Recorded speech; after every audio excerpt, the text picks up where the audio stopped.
ព្រះមេតាបាត់នៅមិនតន់ចង់បានព្រះស្វាមីទេព្រះមេម្ចាស់យើងមិនអាចសងសឹកនាងឯងបានតែថ្ងៃនេះយើងអាចសងសឹកទៅលើចៅនាងឯងវិញហើយយើងក៏គេបាត់ច្រើនខែហើយយើងមិនអាចបង្អង់ដំណើរតាមរកនាងទេអូនបារម្ភពីនាងណា Channel លីដូនិទានសូមជូនរឿងបណ្ដាសានិស័យស្នេហ៍នាងមច្ឆានៅក្នុងមហាសមុទ្រដ៏ធំល្វឹងល្វើយមានរាជិនីមច្ឆានិងបុត្រីមួយអង្គឈ្មោះសមុទ្រគុជថ្ងៃមួយរាជិនីបានពិភាក្សាជាមួយនឹងសមុទ្រគុជពីរឿងរកគូក្រើងយ៉ាងម៉េចហើយបុត្រីត្រៀមប្រកាយហើយឬនៅមេដានឹងធ្វើពិធីរះស្វាមីឲ្យបុត្រនៅត្រឹមតែរយៈពេល3ថ្ងៃទៀតទេព្រះមេដាបុត្រនៅមិនទាន់ចង់បានព្រះស្វាមីទេព្រះមេម្ចាស់បុត្រចង់នៅក្បែរព្រះមេដានិងព្រះបិតាឲ្យបានយូរជាងនេះមិនបានទេបុត្រមេដានិងបិតារបស់បុត្រកាន់តែចាស់ហើយមេដាចង់រៀបទុកដាក់បុត្រឲ្យរួចរាល់តែហេតុអីទៅព្រះមេដាឲ្យខ្ញុំម្ចាស់យកស្វាមីជាម្ចាស់ទៅវិញគឺម្ចាស់បងរបស់បុត្រគេមានមហេសីជាមនុស្សទៅហើយអញ្ចឹងមេដាចង់ឲ្យបុត្រមានព្រះស្វាមីជាម្ចាស់វិញថ្ងៃក្រោយបុត្រទាំងពីរនឹងបានមើលថែរក្សាបាត់សមុទ្រនេះចំនួនមេដាវិញតើបុត្រមានព្រះតម្រៃយ៉ាងម៉េចដែរតាមតែប្រតិមេដាទៅចុះល្អណាស់បុត្រីមេដាពេលវេលាក៏ចេះតែទៅមុខហើយក៏ចិត្តដល់ថ្ងៃឬបុត្រសន្និសាធ្វើឲ្យព្រះនាងសមុទ្រគុជមានអារម្មណ៍ថាធន់ថប់ខ្លាំងពេកព្រះនាងក៏ឡើងមកលើគោកដែលព្រះនាងធ្លាប់រស់នៅ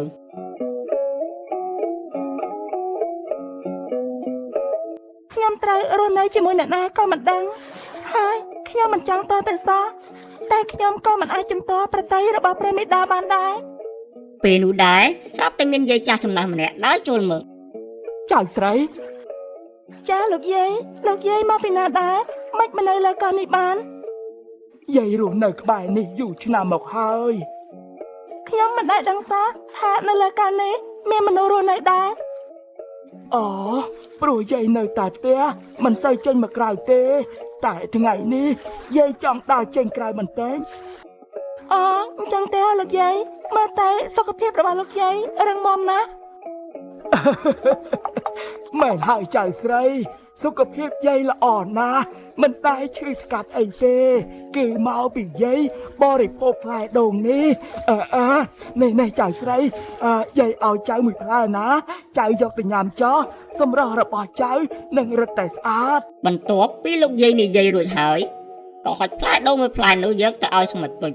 ទេមិនបានទេលោកយាយឲ្យមកចៅអញ្ចឹងលោកយាយបានអីពិសាទៅកុំបារម្ភអីចៅនៅផ្ទះយាយមានច្រើនទៀតណាទទួលយកទៅណាទុកជាការរាប់អានអូអញ្ចឹងចៅមិនគួរសមទៀតទេអរគុណខ្លាំងណាស់លោកយាយល្អណាស់ចៅស្រីដូងនេះយាយទៅតែកាច់ពីដើមមកថ្មីទេណាពេលនោះដែរព្រះនាងសមុទ្រគុជក៏ផឹកទឹកដូងនោះអស់មួយផ្លែអរគុណខ្លាំងណាស់លោកយាយដូងមួយផ្លែនេះផ្អែមខ្លាំងណាស់មួយរំពេចនោះស្រាប់តែព្រះនាងសមុទ្រគុជប្រែក្លាយទៅជាសត្វត្រី7ពណ៌មួយក្បាលចំណែកឯលោកយាយចាស់ម្នាក់នេះវិញក៏ប្រែក្លាយទៅជាបិសាចមឹកដ៏ធំថ្ងៃដែលយើងរងចាំបានមកដល់ហើយរាជិនីមច្ឆាយើងមិនអាចសងសឹកនាងឯងបានតែថ្ងៃនេះយើងអាចសងសឹកទៅលើចៅនាងឯងវិញហើយយើងនឹងឲ្យចៅស្រីរបស់នាងឯងទៅទូកម្មពីដែលនាងឯងធ្លាប់ធ្វើដាក់យើងយើងសូមដាក់បណ្ដាសានាងឯងបើក្នុងរយៈពេល100ថ្ងៃនាងឯងរកស្នេហ៍ពិតមិនឃើញទេឯងនឹងខ្លាចជាត្រីបែបនេះជារៀងរហូតពេលនោះបិសាចមឹកដ៏ធំនោះក៏បាត់ខ្លួនចេញទៅចំណែកឯព្រះនាងសមុទ្រគុជវិញព្រះឯងមិនក៏អញ្ចឹងតែខ្ញុំរកគូប្រេងនៅឯណាតាន់តើមិនក៏យាយធ្មត់នោះធ្វើបែបនេះដាក់ខ្ញុំតើពេលនេះខ្ញុំគួរធ្វើយ៉ាងម៉េចទៅអូមានតែទៅរកព្រះមេដាឲ្យគាត់រកវិធីជួយខ្ញុំសិនមកនិយាយពីព្រះរាជិនីវិញបានបាត់បុត្រីរបស់ខ្លួនដោយមិនដឹងមូលហេតុអ្វីសោះហើយរាជិនីបានបញ្ជាឲ្យបរិវាររបស់ខ្លួនដើរតាមរកយ៉ាងមិនទៅឲ្យត្រីមាសឲ្យរកបុត្រីយើងឃើញទេព្រះមេម្ចាស់ ខ្ញុំម្ចាស់ដើររកសពគ្រប់អស់ហើយនៅតែមិនឃើញត្រង់ទេក្រាទូលធ្វើយ៉ាងម៉េចទៅត្រីមាសមិនក៏សុកបាត់ខ្លួនគេអញ្ចឹងឯងឆាប់ឲ្យសេនាតាមរកព្រះនាងសមុទ្រគុជភ្លាមទៅទៅបញ្ជាព្រះមេម្ចាស់ បន្ទាប់ពីនិយាយរួចត្រីមាសក៏ធ្វើដំណើរចេញទៅ បុត្រីអើយបុត្រីបុត្រយើងទៅណាសូមកុំឲ្យបុត្រកើតអីឲ្យសោះ ត្រីមាសបន្ទាប់ពីដើរតាមរកព្រះនាងសមុទ្រគុជអស់រយៈពេល 2-3 ម៉ោងមកក៏ត្រឡប់មកវិញ រាជនីកងសេនាតាមរកព្រះនាងគ្រប់ច្រកលហកអស់ហើយនៅតែរកត្រង់មិនឃើញទេព្រះមេម្ចាស់ពីវងហើយបុត្រីតើបុត្រទៅណាមិនបានទេត្រីមាសយើងទៅរកសមុទ្រគុជនៅឯផ្ទះស្វាមីរបស់យើងសិនក្រែងលោត្រង់នៅទីនោះឯងនឹងមើលថែបាត់សមុទ្រផងទៅបញ្ជាព្រះមេម្ចាស់ ពេលរាជិនីធ្វើដំណើរចេញទៅស្រាប់តែមានត្រី 7 ពណ៌មួយក្បាលហែលកាត់មុខ ឯងជាអ្នកណាឆាប់ជាផ្លូវយើងទៅព្រះមេតាគេខ្ញុំម្ចាស់ជាបុត្ររបស់ទ្រង់ព្រះមេតាជួយខ្ញុំម្ចាស់ផង ទោះបីព្រះនាងសមុទ្រគុជខំនិយាយយ៉ាងណាក៏ព្រះមេតារាជិនីក៏ស្ដាប់ពុំបានឡើយដោយសារតែបិសាចមិត្តនោះបានដាក់សល់មន្តអាគមកុំឲ្យនាងនិយាយបាន យើងមានការប្រញាប់ឯងឆាប់ជាផ្លូវយើងទៅ ពេលនោះរាជិនីក៏យកដៃចាប់ត្រី 7 ពណ៌នោះចេញហើយក៏ធ្វើដំណើរចេញទៅបន្ទាប់មកត្រី 7 ពណ៌នោះក៏ធ្វើដំណើរចេញទៅដែររាជិនីបានឡើងមកដល់លើគោកបន្ទាប់មករាជិនីក៏ប្រែខ្លួនទៅជាមនុស្សចំណែកឯព្រះនាងសមុទ្រគុជវិញក៏ប្រឹងលោតពីសមុទ្រដែរស្រាប់តែពេលនោះមានក្មេងប្រុសម្នាក់ដើរមកគេមានឈ្មោះថាទី វ៉ាវត្រីអីមានពណ៌ស្អាតម្ល៉េះវៃអូយយកទៅឲ្យបងប្រុសមើលសិន ពេលនោះទីបានយកត្រី 7 ពណ៌នោះយកទៅឲ្យបងប្រុសរបស់គេបងប្រុសរបស់គេមានឈ្មោះថារាជសី អេបងប្រុសបងមើលណែខ្ញុំរើសបានត្រីមួយក្បាលនេះនៅលើឆ្នេរសមុទ្រខាងនោះអូយបងត្រីនេះស្អាតទេ ហាស្អាតណាស់តែឯងមិនគួរចាប់គេមកអញ្ចឹងទេឯងឆាប់យកគេទៅលែងនៅកន្លែងដើមវិញទៅ អូយអត់ទេបងប្រុសខ្ញុំមានអារម្មណ៍ថាស្រឡាញ់ត្រីនេះណាខ្ញុំចង់យកគេទៅចិញ្ចឹមតើបានទេអត់ទេកុំយកខ្ញុំទៅអីខ្ញុំចង់នៅទីនេះជុំមេដារបស់ខ្ញុំ ល្អឯងយកវាទៅចិញ្ចឹមចោះតែឯងមើលថែវាឲ្យបានល្អផងណា យេអរគុណណាបងប្រុសតើយើងប្រញាប់ទៅផ្ទះទៅខ្ញុំនឹងរកទូដាក់ត្រីនេះឲ្យស្អាត ល្អតើអញ្ចឹង និយាយរួចពួកគេក៏ដើរចេញទៅនិយាយពីព្រះរាជិនីវិញបានមកដល់ផ្ទះស្វាមីរបស់ខ្លួនដែលជាមនុស្សហើយក៏បាននិយាយពីការបាត់ខ្លួនរបស់កូនស្រី មើលកូនមុនពេលកូនគួចបាត់ខ្លួនតើគេមានបង្ហាញអាការៈមិនពេញចិត្តអីទេ អត់ទេគឺគេធម្មតាតែអូនសង្ស័យថាគេមានរឿងទេបងយន់ និយាយរួចពួកគេក៏បំបែកគ្នាតាមរកព្រះនាងសមុទ្រគុជនិយាយពីទីវិញបានយកត្រី 7 ពណ៌នោះយកទៅដាក់ក្នុងទូកញ្ចក់ដ៏ស្រស់ស្អាតមួយ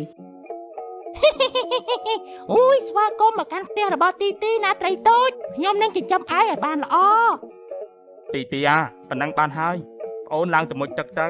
ហើយប្រញាប់ចុះមកវិញបងជូនឯងទៅញ៉ាំអី បន្ទាប់ពីទីដើរចេញទៅរាជសីមានទឹកមុខតានតឹងពេលនោះព្រះនាងសមុទ្រគុជនៅក្នុងទូកញ្ចក់ក៏សម្លឹងមើលមករាជសី គេមានរឿងអីទៅមិនក៏មកគេក្រៀមក្រំម្លេះ ត្រីតូចអើយតើខ្ញុំគួរធ្វើយ៉ាងណាទៅខ្ញុំមិនអាចនៅជាមួយទីបានរហូតទេបើសិនអត់ពីខ្ញុំទៀតតើបាននរណាគេមើលថែគេទៅ ចំនេះគេនិយាយពីអីហ្នឹងហើយមិនបានជាគេមិនអាចនៅជាមួយទីរហូតបាន និយាយនៅក្នុងបាតសមុទ្រវិញតាមពិតរាជសីគឺជាមច្ឆាដែរហើយគេគឺជាកូនប្រុសរបស់រាជពេទ្យ រាជសីនេះឲ្យមកពីពិភពរបស់មនុស្សលោកហើយមែនទេពុកប្រាប់ឲ្យប្របាទដល់ហើយថាកុំឲ្យកូនទៅទៀតពេលនេះនៅបាត់សមុទ្រកំពុងតែចលាចលពីការបាត់ខ្លួនរបស់ព្រះនាងតូចឯងគួរណាជួយតាមរកទ្រង់ផងសំទោសបង ខ្ញុំមិនអាចនៅក្រោមបាតសមុទ្រនេះបានទេខ្ញុំសន្យានឹងឪពុកម្ដាយរបស់ទីទីហើយថានឹងជួយមើលថែរក្សាគេរហូតដល់គេអាចរស់នៅខ្លួនឯងបានឯប្រនាងតូចមានគេជាច្រើនតាមស្វែងរកទ្រង់ហើយបើអត់ខ្ញុំម្នាក់ក៏មិនអីដែរអីនេះចូលបសៀតបែបបើដឹងអញ្ចឹងយើងមិនទៅលួចសកាត្រីរបស់រាជិនីឲ្យឯងមានជើងឡើងទៅលើពិភពមនុស្សបានទេទៅណាលោកពុកចាត់ទុកថាធ្វើប៉ុនទៅចោះហើយឯងឆាប់ចេញទៅរៀបចំកិច្ចការរបស់ឯងទៅបានពុក